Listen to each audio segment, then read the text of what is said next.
Welcome to Conversations in Practical Theology. I'm Saiyyidah Zaidi, and usually I'd be saying I'm also joined by my co-host, Eric Stoddard. Unfortunately, Eric has lost his voice, so it's me alone today. However, I am joined by my really good friend, Mandy Carr. And Mandy is a dramatherapist, a trainer, and a clinical supervisor.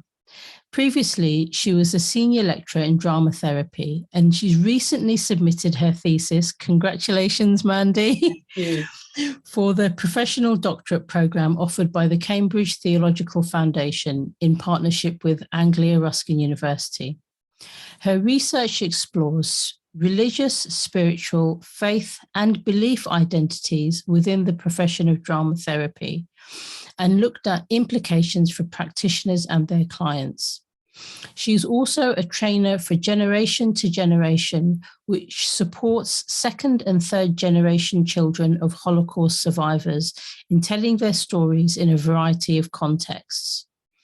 She's an enthusiastic choir member of Mixed Up Chorus and loves traveling and reading and writing poetry.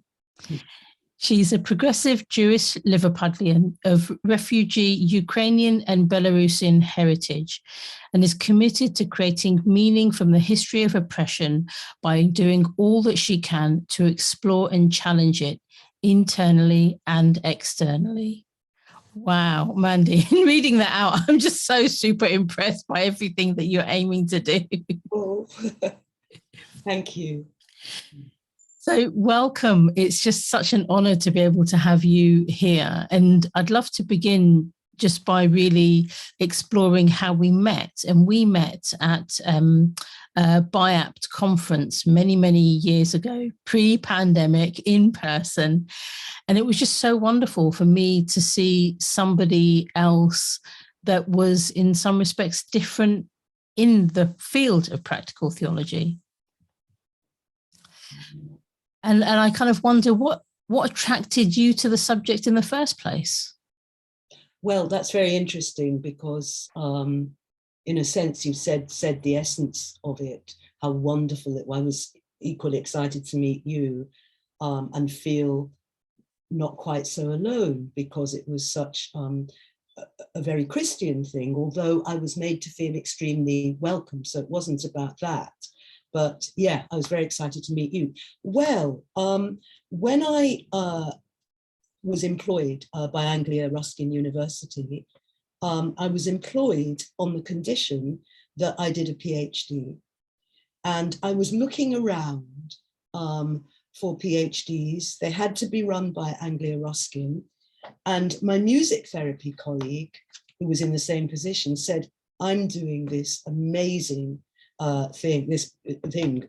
practical theology, and I think you'd love it. Why don't you come to the open day? And at that time, my colleague was exploring, she was Buddhist, and she was exploring the quality of listening in her Buddhist practice and in her music therapy. I thought, gosh, that sounds incredible. So I went, met Zoe Bennett, and I was just in. I just couldn't believe how it just felt like the right thing to do. And I'd never heard of practical theology, but I mean, at that point, but they were so inclusive. I felt so almost embraced by them. And Zoe, for example, she was my supervisor to begin with until she retired, but she made inquiries at the Wolf Institute, which is a center, was initially researching the Abrahamic faiths, Islam, Judaism, and Christianity, but now it's more interfaith and none. But through that, Emma Harris, who's Jewish, became my second supervisor. And in fact, I said, oh, but I need a drama therapy supervisor as well. So Emma Ramsden became my drama therapy supervisor. And then when Zoe retired, Andrew Todd. So I've got this incredible team of support. So that's how I initially got into it. It's interesting because hearing you describe that, it's I have this firm belief that it takes a village of support to help the individual create their PhD and submit it. And I think that's what you're describing. Yes, I totally feel that. And in fact, I think that village, almost, I've included in my acknowledgements, not just all the people who I feel I need to thank, or not all the people, there wouldn't be space for all the people, as you say, but I include my choir and my synagogue and all these huge groups of people that I feel have been so supportive too. Yeah. That's awesome. And I just wonder, what does it feel like to be Jewish in the field of practical theology? Because there's only, I think there's you and maybe one other that I know. Yes. Well, I don't know whether to answer that directly or whether to, no, I think I'll say a bit about my background. And I love the way this Prof Doc has enabled us to be completely there ourselves, not to, you know. So the process of development for myself has been really mega important. But yeah, I was born 11 years only after the end of the Second World War. And I'm pretty sure that my parents wanted us, their children, to be more English than the English. So we're very much in a Jewish community, but most of the children were sent to the Jewish school, the King David, but we were sent to independent Anglican schools. In other words, I was used to being in a minority from the age of 5, but didn't know how difficult I found that until, you know, I grew up and started to reflect. And that's formed a big part of the springboard for doing this work. But also I've discovered more about it by doing this work. And as you said, it takes a village. I use, as well as using interviews in my methods, I used a drama-based approach where I had a group of just seven dramatherapists came, and we used the techniques of this incredible drama practitioner called Augusto Boal from Brazil, who was very interested in power dynamics and created these techniques originally in Brazil to help people feel empowered against the dictatorship. So I used these same techniques in a workshop. And of course, they're all drama therapists, so they're all used to using the arts. I use them for them to explore their own feelings about their own heritage, and also more generally about their clients and the drama therapy world.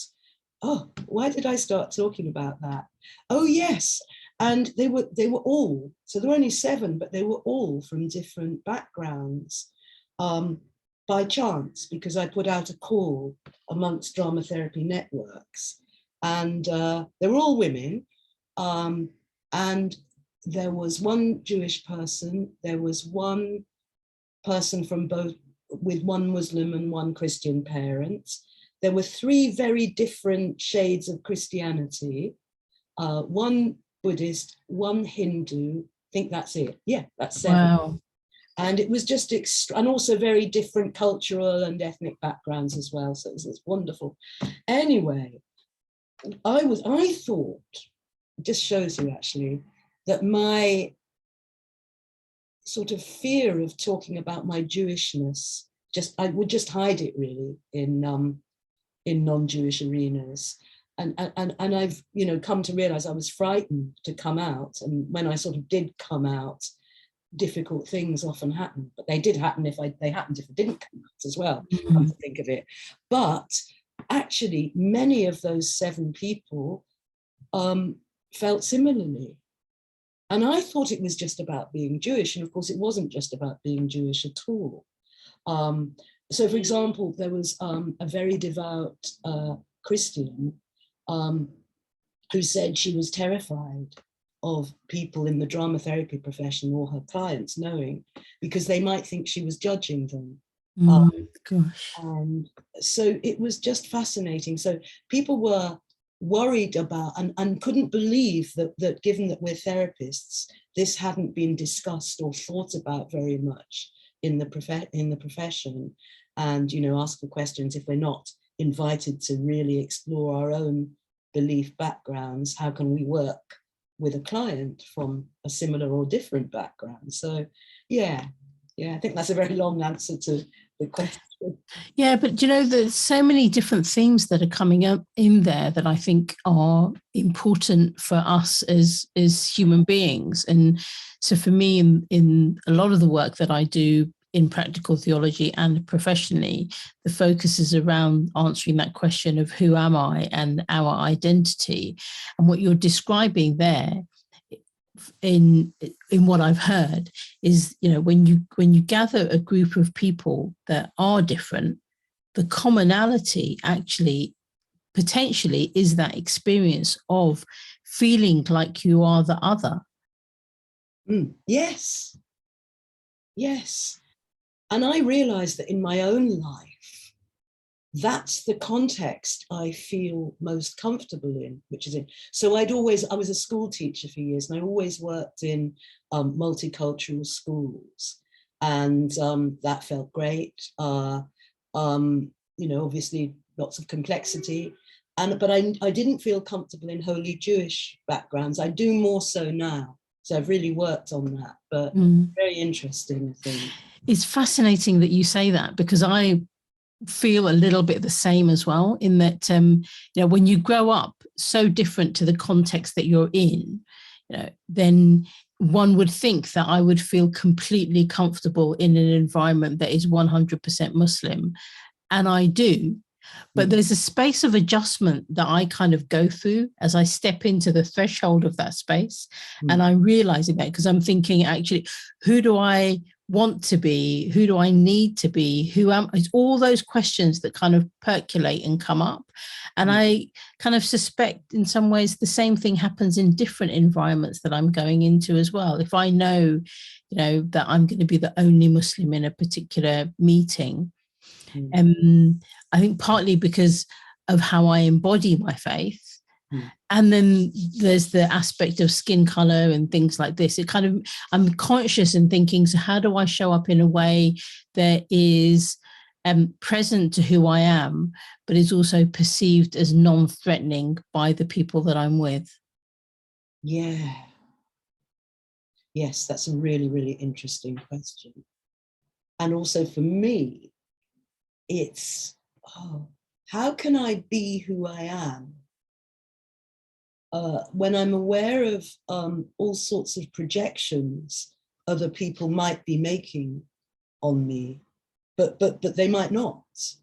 And how do I work with that? And I'm still playing with that question. And actually, this was really interesting. I did a short presentation on the findings of my doctorate, of my research, a few weeks ago in the Netherlands. We had the European Federation of Dramatherapy conference, and the presentations were half an hour, and they put 3 of us together. So I was with this wonderful 2 people who were co-facilitating. They were from Lebanon, and they'd done incredible research about dramatherapy in a refugee camp in Lebanon, which I think has more refugees than anywhere else in the world, I think, per capita, something like that. And it was incredibly moving. And I was thinking, you know, gosh, how can I introduce myself? Will people mix me up because I'm Jewish with being Israeli? You know, and then of course I'm not Israeli. And will they assume that I support what's going on? And how do I sort of say who I am without sounding as if I'm apologizing for who I am? And I said something like, it was really hard actually. I said something like, I'm really proud to be Jewish, and I'm aware of what you've just been telling us about Lebanon, and that, you know, that Palestine, Israel. And I just want to say that I'm someone who supports the state of Israel, but is horrified by what the government has been doing with respect to the Palestinian people for many years. And it just feels important that I say that. And I'm sure I've still got a lot of work to do in that area, but it felt good. It didn't feel apologetic. It was honest. It was honest. And it was, yeah, I'm Jewish. I'm not Israeli. I'm British. But yeah, and it's like, I felt a bit like that going abroad about Brexit, actually, the same kind of thing. I've almost gone in Europe. Yeah, I didn't vote for Brexit, you know, it's a bit like that. And it's quite difficult to do that comfortably. Yeah. And I think it's really interesting, the kind of nuance that you're putting to this, because it's so complicated. And I love the use of the word projection that you used, because what I've realized in my own research is that one can feel comfortable in one's skin. However, that discomfort then comes in the minute that you are in relation with somebody else. Yeah. Yes, exactly. Oh, that's beautifully put. Yeah. And some of that is, it's about their potential projections. And I could also think maybe it's about our fear of their potential projections. You know, and it just becomes so complicated because we've forgotten how to just allow people. Well, we've forgotten. It's about listening, isn't it? It's really about giving the space for people to just express themselves and then explore this thing of what is it that draws us, and why are we in a space of practical theology? You know, why were you and your colleagues in the space of drama therapy? Once we've kind of overcome that hurdle and allowed everyone to be present in the room, then there's some really interesting things that can happen in the conversation. Exactly. Yeah. And I wonder if I'm going to ask for the impossible. Are you able to just kind of summarize your research in a few minutes and maybe give some hints as to what some of your findings were? Yeah. I've got it up in front of me just in case I dry up. So I'm going to try and, really summarize it.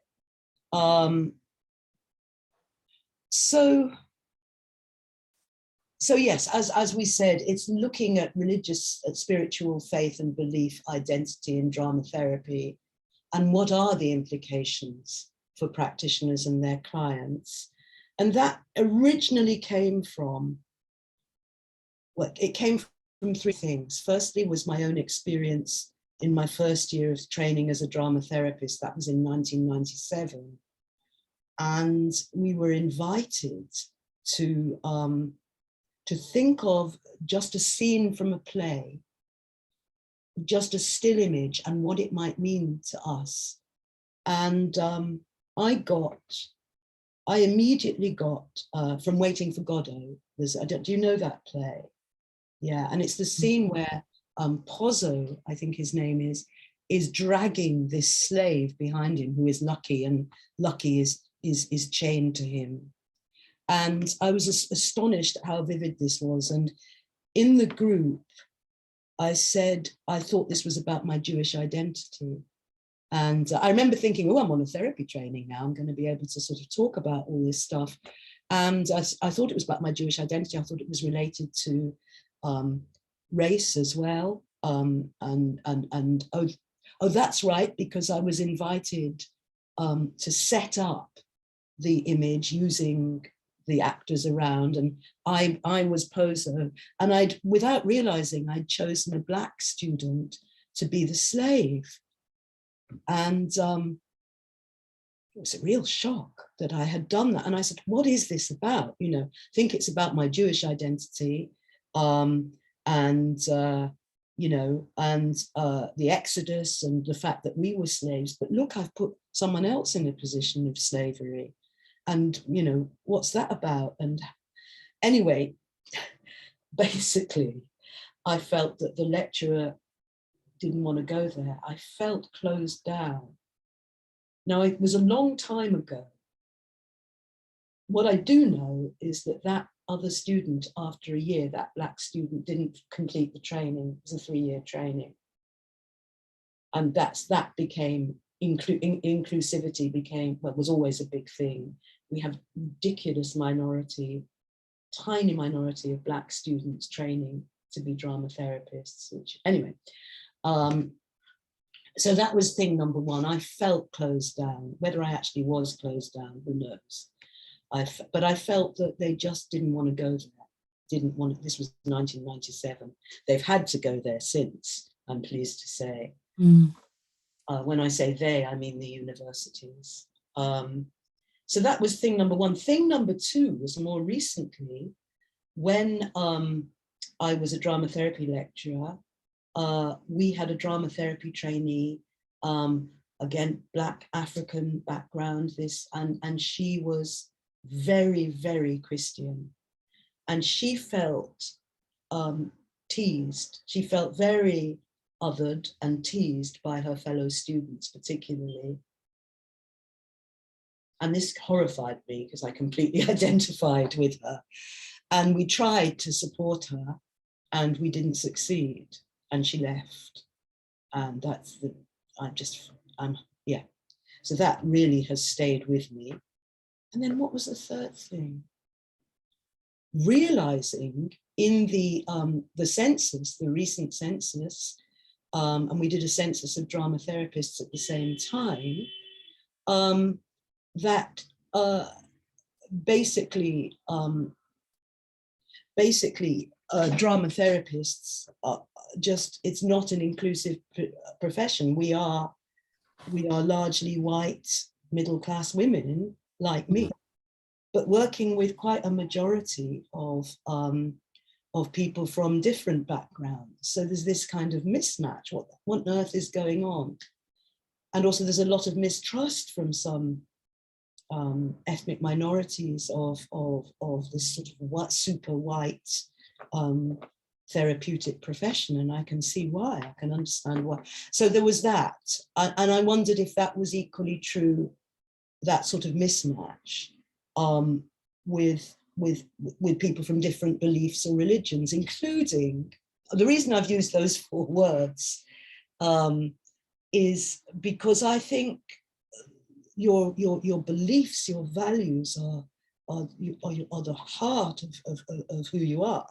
Mm. Whether it's a political thing like, I don't know, Marxism, or whether it's atheism. I mean, you can be, I know such passionate atheists, or whether it is a standard religion. So I wanted to include them all as fulfilling our human desire to have meaning, to see them in that way. So yeah, so that's what kind of drew me in to explore that.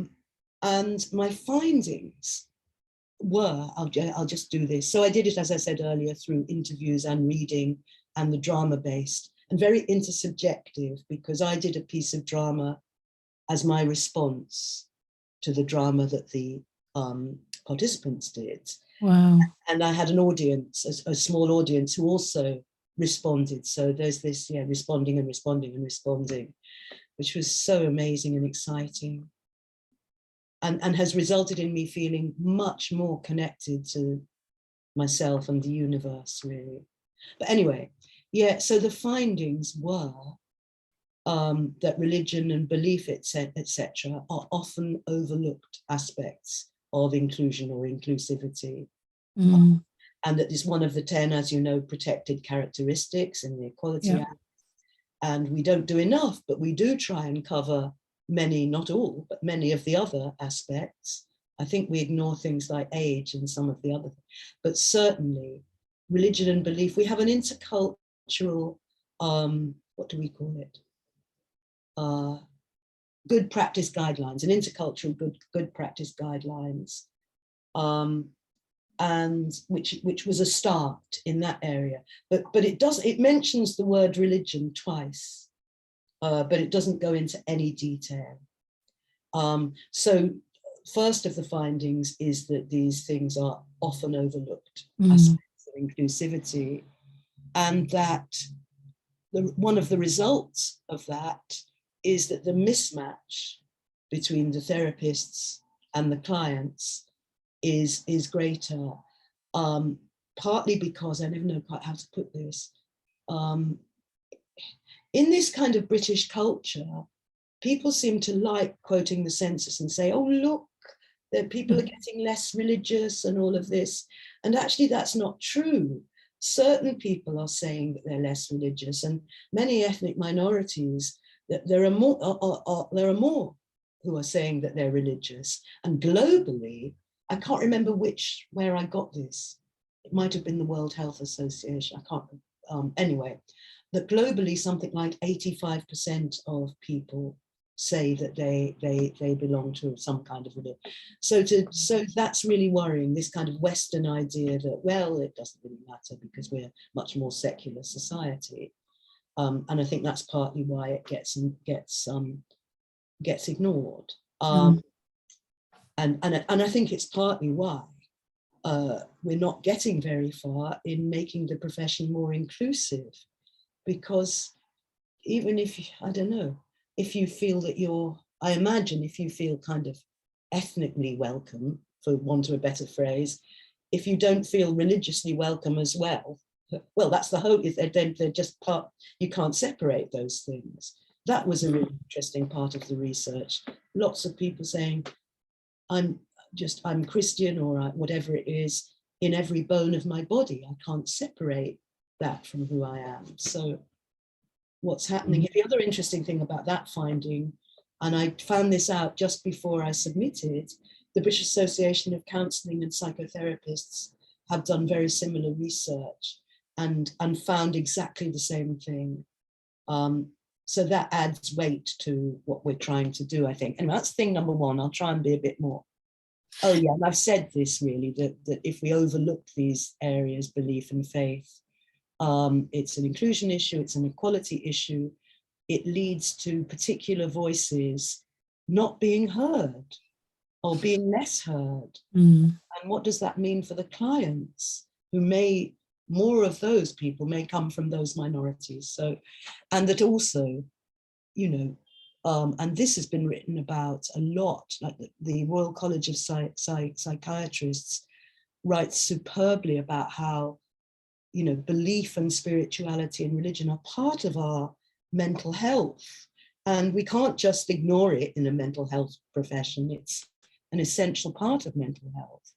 And then, yeah, and then it fits in, it's all tied in as with issues of oppression and abuse of power, intergenerational trauma, prejudice, all of that. And a lot of people in the interviews, and it came up in the drama, talked about colonialism and the impact of that, and how that is connected to the way religion is misused.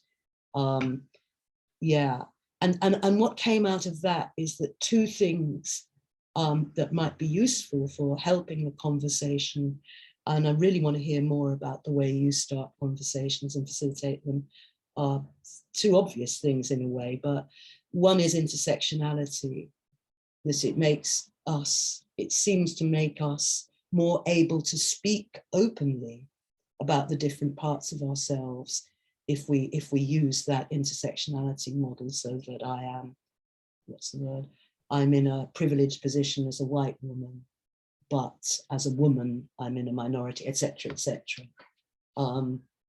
And the other thing is arts-based approaches can be helpful as well, using different ways of speaking. And then the final one, what was the final one? It's a call rather than a finding, but it really calls for these aspects of identity to be included in training and supervision and continuing professional development. That's in a nutshell. Yeah. Yeah, there's so much in there. And I'm hearing you, and I'm kind of thinking I'm desperate to read your thesis. I know we had a conversation before we started saying that we were each wanted to read each other, so we'll facilitate that. And do you know that one of the really significant things that came out of what I heard is this intersection between ethnicity and religion. And what I observe is happening is that there isn't enough of that conversation. And then the religion piece gets put to the side. And it's not just put to the side for people who present as if they are as they are from an ethnic minority. It also gets put aside for the indigenous populations and for the majority of the representative majority of the environment that we're in. So that then makes it difficult even for people who, may be British for generations, because they can't then bring their religious aspects in. Yes. And yet what's fascinating is that structurally, what I observed, given that the coronation was just a couple of months ago now, is that religion is such an important part of British society. And so for me, there just seems to be this kind of disconnect between what's happening in some circles and the lived experience of some people, and then how we speak about and how we engage with these things.